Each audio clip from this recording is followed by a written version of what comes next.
आदाब, KP express में आपका स्वागत है। मैं हूं मुस्तफा आदिल। आइए देखते हैं इस वक्त के मुख्य समाचार। केजरीवाल के घर के बाहर धरने पर बैठे सिद्धू, दिल्ली के गेस्ट टीचर्स के साथ प्रदर्शन। नवजोत सिंह सिद्धू ने कहा कि दिल्ली के गेस्ट टीचर्स से बंधुआ मजदूरों की तरह काम कराया जा रहा है, ये नहीं चलेगा। दिल्ली के सरकारी स्कूल गेस्ट टीचर्स के भरोसे चल रहे हैं। दिल्ली में मिला ओमिक्रॉन का पहला केस, कोरोना के नए वेरिएंट से दहशत। प्रभास की फिल्म के सेट पर जोरदार हुआ दीपिका पादुकोण का स्वागत। 500 करोड़ के प्रोजेक्ट के में नजर आएंगे अमिताभ। सपा ने अब जिन्ना से कन्नी काटी, कहा पटेल के सपनों को पूरा करने में जुटे हैं अखिलेश। बिहार केरल ने कोरोना से मौतों के पुराने आंकड़े जोड़े, देश में कोविड से हुई मौतों में जबरदस्त उछाल।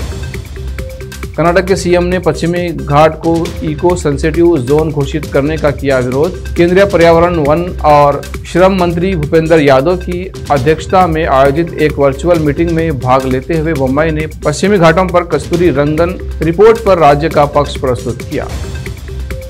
विवाद हल करने के लिए अदालतों में जाने का विकल्प अंतिम उपाय होना चाहिए, भारत के प्रधान न्यायाधीश NV रमन ने ये बात कही।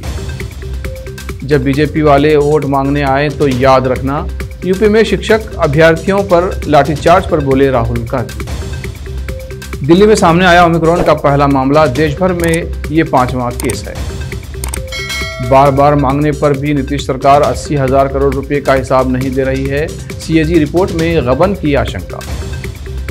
नागालैंड में सुरक्षा बलों के ऑपरेशन में 13 ग्रामीण और 1 जवान की मौत। इस घटना पर सेना ने बयान जारी करते हुए कहा कि कोर्ट ऑफ इंक्वायरी के आदेश दे दिए गए हैं। चक्रवात जवाद ने बदली चाल और राह, आज पूरी तट से टकराएगा। उड़ीसा, बंगाल समेत इन राज्यों में बारिश के आसार। राजनीति में कब क्या हो जाए कहा नहीं जा सकता, नई पार्टी बनाने के सवाल पर बोले गुलाम नबी आजाद। अब कोई मुद्दा बाकी नहीं बचा, कृषि मंत्री नरेंद्र सिंह तोमर ने किसानों को घर लौटने की सलाह दी। मैं किसी पार्टी से नहीं हूं, लेकिन राष्ट्रवादियों के लिए प्रचार करूंगी, मथुरा में बोली कंगना रनौत। दिल्ली प्रशासन ने एयर इंडिया और ईरान की निजी एयरलाइन को कोविड दिशा निर्देशों का उल्लंघन करने पर नोटिस जारी किया।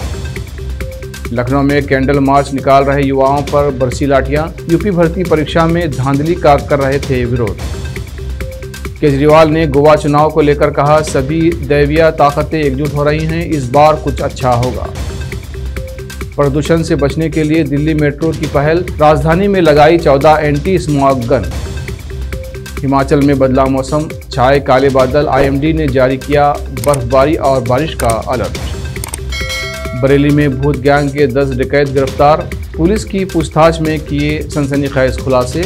उत्तर प्रदेश के बरेली स्थित नवाबगंज थाना पुलिस और क्राइम ब्रांच टीम ने 2 महीने पहले हुई डकैती का खुलासा करते हुए डकैतों के गैंग के 10 शातिर बदमाशों को गिरफ्तार किया है। केपी एक्सप्रेस में अब तक के लिए इतना ही। देश प्रदेश के समाचारों के लिए देखते रहिए KP News 24/7। धन्यवाद।